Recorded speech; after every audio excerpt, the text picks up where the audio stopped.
নমস্কার, আপনারা দেখছেন নিউজ মুখ্য বার্তা। সকলের সাথে সকলকে নিয়ে নিউজ মুখ্য বার্তা দেখতে চ্যানেলটি সাবস্ক্রাইব করুন।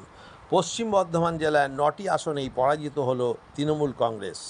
জেলার তৃণমূল সভাপতি নরেন চক্রবর্তী চ্যালেঞ্জ করেছিলেন পশ্চিম বর্ধমান জেলায় এবার তারা 9টি আসনেই জয়লাভ করবেন, কিন্তু ভোটের ফল প্রকাশ হতেই দেখা গেল পাণ্ডবেশ্বর কেন্দ্রে তিনি নিজে যেমন বিজেপির জিতেন্দ্র তিওয়ারির কাছে পরাজিত হয়েছেন, তেমনি জেলার বাকি আসনগুলিতে হেরে গেছে তৃণমূল প্রার্থীরা। বিজেপির প্রার্থী জিতেন্দ্র তিওয়ারি 1398 ভোটে তৃণমূল প্রার্থী নরেন্দ্রনাথ চক্রবর্তীকে হারালেন। আসানসোল দক্ষিণ বিধানসভার দাপটের সঙ্গে জিতলেন বিজেপির অগ্নিমিত্রা পাল। তিনি তার নিকটতম প্রতিদ্বন্দ্বী তৃণমূল কংগ্রেসের তাপস বন্দ্যোপাধ্যায়কে 40,839 ভোটে পরাজিত করেন।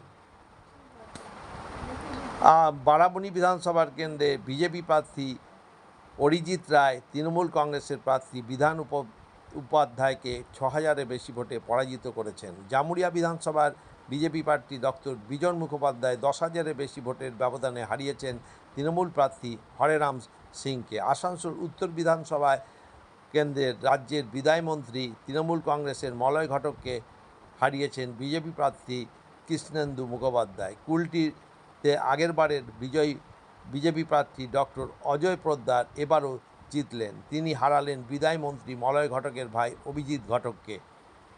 রানীগঞ্জ কেন্দ্রে তৃণমূলের কালবলন মণ্ডলকে পরাজিত করে বিজয়ী হলেন বিজেপির পার্থ ঘোষ।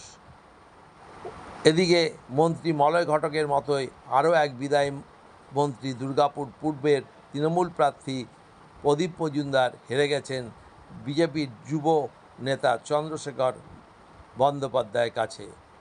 পাশাপাশি দুর্গাপুর পশ্চিম কেন্দ্রের তৃণমূল প্রার্থী কবি দত্তকে পরাজিত করে এবারে নিয়ে পরপর দুবার বিজয়ী হলেন বিজেপির লক্ষণ ঘুরুই।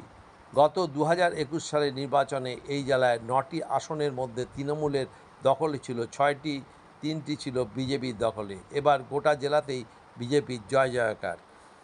ব্যুরো রিপোর্ট, নিউজ মুখ্য বার্তা।